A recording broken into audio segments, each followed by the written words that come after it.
मैं हूँ आज ऋषिकेश में शिव धाम आश्रम में, और ये ओशो आश्रम है। यहाँ पर मुझे काफ़ी सारे जो स्वामी कहते हैं यहाँ पर, और जो महिलाएं होती हैं उनको माता कहा जाता है। तो कुछ मुझे यहाँ पर स्वामी और माताएं मिली हैं, हम उनसे बात करेंगे और जानेंगे कि ये ओशो आश्रम में ये किस तरह से भक्ति करते हैं, किस तरह से ध्यान करते हैं, जो भी है तो इनसे समझते हैं। जी प्रणाम दोस्तों, मैं बेनाम फ़कीरा आप सबका अभिवादन करता हूँ। यहाँ जैसे स्वामी जी ने हमें पूछा कुछ ओशो के बारे में, अनुभव के बारे में, तो मित्रों क्या बताऊँ, ये एक गूंगे का गुड़ है। इसको शायद शब्दों में वर्णन नहीं कर पाऊँगा, इसे मैं शब्दों में वर्णन नहीं कर सकते हैं, इसे जिया जा सकता है। हम लोगों में कमी क्या है, हम लोग सुनते बहुत है, समझते बहुत है, लेकिन जीवन में कभी प्रयोग नहीं करते हैं। हम लोग सबसे ज़्यादा मतलबी बन जाते हैं, खुद के मामले में कंजूस बन जाते हैं, कभी खुद के बारे में कभी सोचते नहीं हैं। हम संसार के जीवन में इतने व्यस्त हैं। आप खुद सोच के देखिए दोस्तों, दिन भर में आप पूरी श्वास कितनी लेते हैं, आप सोचिए। होश में कभी भी आप पूरी श्वास नहीं लेते हैं। आप खुद के लिए थोड़ा भी वक्त नहीं देते, पूरी दुनिया के लिए वक्त दे सकते हैं, लेकिन परमात्मा ने आपको खुद के लिए बनाया है। आप सोचिए अंत में आपके पास क्या बचेगा। हम सिर्फ अपेक्षा करते हैं सबसे प्रेम की, स्पर्श की, लेकिन हम लोग खुद को प्रेम नहीं किया आज तक। आप बताइए, आप लोगों में से कितने जन ने अपने शरीर को प्रेम किया हो, अपने स्पर्श को महसूस किया हो? या तो जब पीड़ा होती है तब हमें महसूस होती है उस जगह की। सद्गुरु ओशो की जो दृष्टिकोण है, हर चीज़ देखने का जो नज़रिया है, उसे मैं बता नहीं सकता। मैंने उनकी कही हर एक बातों को अपने जीवन में अनुभव करके देखा है, इस अपनी सन्यास की यात्रा को जी के देखा है। तो आप किसी भी पंथ से हो, किसी भी धारा से हो, चाहे वो आप राधा स्वामी को मानिए, चाहे सतपाल जी को मानिए, चाहे महादेव को मानिए, किसी को भी मानिए, मानने से ज़्यादा आपको जानना जरूरी है। आपकी श्रद्धा काम आती है। कंकर को शंकर आपकी श्रद्धा बनाती है। दो राह हैं परमात्मा तक पहुंचने के, एक ध्यान के, एक प्रेम के। और मैंने अपने आप को टटोला तो प्रेम सबसे बड़ा माना। जैसे मीरा, कबीर, आप तो अबोध बालक बन जाइए जहाँ पर कोई विधि नहीं चाहिए। प्रेम की कोई विधि हो सकती है क्या? हर किसी के प्रेम करने का तरीका अपना ही तरीका होता है। ये तो झलकना चाहिए आपकी आंखों से, आपकी नज़रों से, आपकी वाणी से झलकना चाहिए। जैसे एक फूल में जब खुशबू आ जाती है तो वो रोक नहीं पाती, वो अपने आप बिखरे।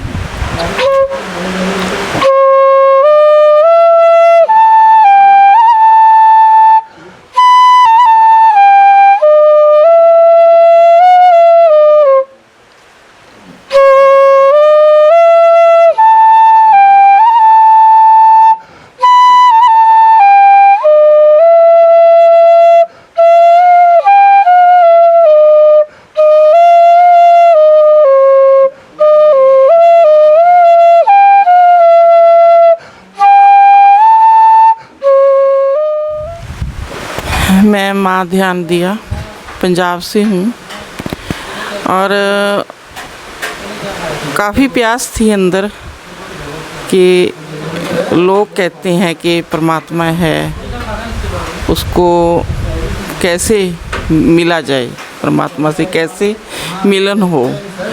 बट अभी तक जो लोग कहते थे कि परमात्मा ये है, परमात्मा वो है, उससे मेरी संतुष्टि नहीं होती थी। मैं सोचती थी कि कुछ हो कि मुझे ऐसा लगे कि मैं इस रास्ते पे चलूं और परमात्मा का जो मिलन का रास्ता है उस रास्ते पे चलूं, और मुझे लगे कि मैं सही हूँ, सही रास्ते पे चल पड़ी हूँ।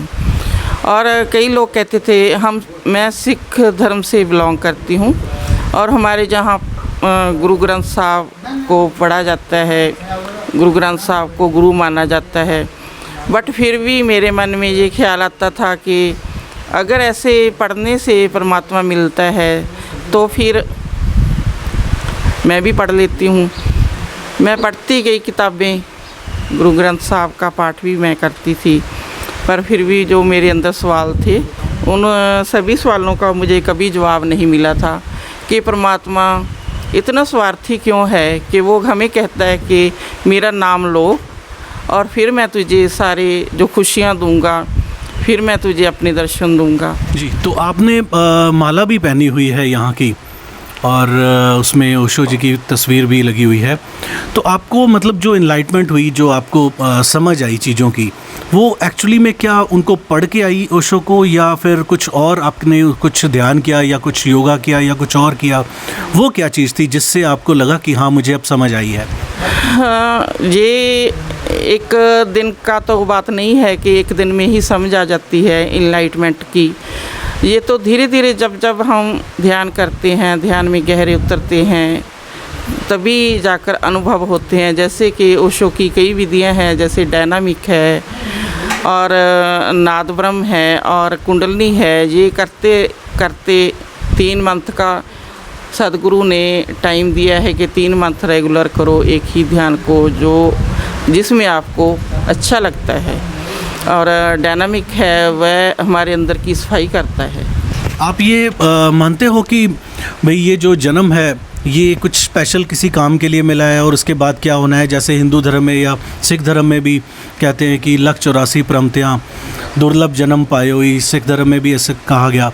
तो कुछ इस तरह का भी होता है ओशो में या कुछ और है? नहीं, ऐसा कुछ नहीं। मैं अभी अपने अनुभव से मैं कुछ भी नहीं बताऊंगी कि अगला जन्म है या नहीं है। जो भी है हमारा इसी जन्म में है। अभी तक मैंने यही जाना है, जो जीना है, जो भी अनुभव करना है, यही इसी पल में है।